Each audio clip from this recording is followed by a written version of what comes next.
We're rolling into the second half of August now, and it's time to start to make sense of what we learned during the summer.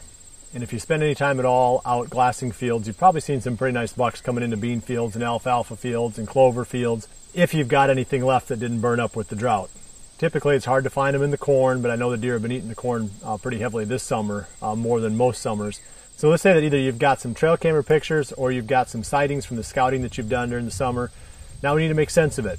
And the tricky part is that it's not a one-to-one. You can't assume that just because you saw a deer living or a buck living in a certain area during the summer that he's going to be in that same area in the fall. Bucks have summer ranges and they have fall ranges. And sometimes they're exactly the same, sometimes they overlap, and sometimes they aren't even close to each other. And you don't know that for sure unless either you've got experience with that deer from past falls, so you have some idea where his fall range might be, or you've got to find that deer back again.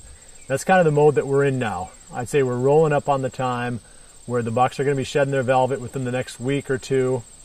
They're going to break up their bachelor groups, they're going to disperse, then they're going to settle into their fall ranges. So don't take too much that you got from your summer scouting as gospel. That's a starting point for trying to find these bucks back for the fall, but don't be surprised if the bucks aren't there. And they're going to be a lot more difficult to see too. The bucks become more nocturnal once they break up these bachelor groups and spread out. In fact, the second half of August on, they start to become more nocturnal. So get your trail cameras out, prepare to refine these bucks. It's a lot of fun doing the summer scouting. You just have to be careful that you don't assume too much with the information that you gain during the summer.